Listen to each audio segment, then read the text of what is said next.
Hi, this is Alex from phpacademy.org and this is a PHP video tutorial for the new Boston.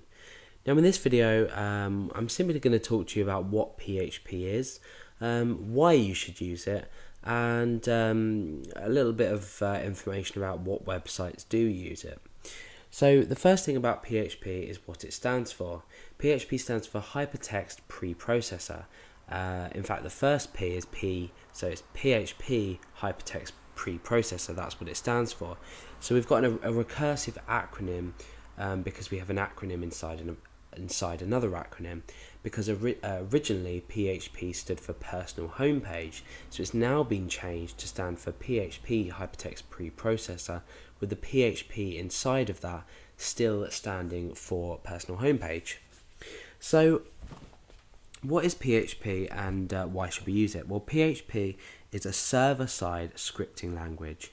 Now when you open up a PHP file and you type in the code, it's not available to view by the user of the website. They cannot right click and see your code. So it's not like HTML. With HTML being a markup language, it's interpreted by the browser. Now PHP and the code inside of it is interpreted by the web server and compiled server side, and then the output of the application, if you like, is displayed in HTML if we choose to do so. So it's basically used to create dynamic content on websites. So we're not we're essentially creating a program within a website. So we're being able to do a variety of different things. Now let's head over to the PHP official website, which is php.net. So if you need any more information, I'm just giving you a brief overview here. Go over to php.net and you can read some information about PHP as well as news, etc, etc, etc. So we've got a little description about here about what is PHP, and we've got an introductory tutorial. Now the great thing about PHP is while you're developing, it has a really extensive documentation to it, and this is called the manual. So we've got a link here to the manual, and basically we've got an online manual for lots of different languages, and you can also download the documentation as well. And what the manual will do is we can search in here for, say, function list. For example, we might search for fopen in the functions list, and we see now it returns some information about our function. So we can now go down and look at the different parameters or the arguments it takes, and we can also look at some examples down here. So it's a really, really extensive list you can see of user submitted examples as well. So you can get a really great feel of different functions, not just functions but everything inside PHP from this PHP manual. So what kind of websites use PHP and why do they use it?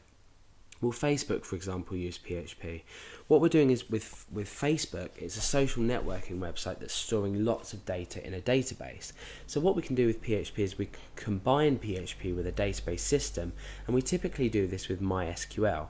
And certainly in the tutorials that I create, I use MySQL because MySQL is one of the wideliest used and powerful and fastest databases around. So MySQL is great to use with PHP for storing data. So Facebook is one of the social networking websites that takes advantage of PHP as a whole, as it's a really, really nice language to work with. A lot of the syntax and structure is similar to C, and it's actually interpreted by C server side as well. I think it's C or C, yeah, probably C. But you can obviously prove me wrong on that if you'd like. I may be wrong.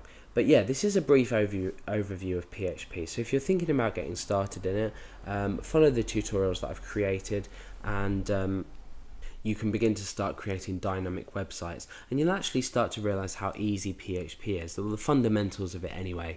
We can start going into sort of the object-oriented programming side of PHP, which is slightly more difficult because some people struggle with object-oriented programming. So we do have the object-oriented programming functionality within PHP, and this was added from PHP version 5, I believe, in about 2004. So we can use object-oriented programming inside PHP as well as recursive not recursive, procedural programming as well, so procedural structure to our code. So that's a brief overview of PHP. It's a really, really great language to learn, and it's really, really widely used on the web today, so it's definitely worth it.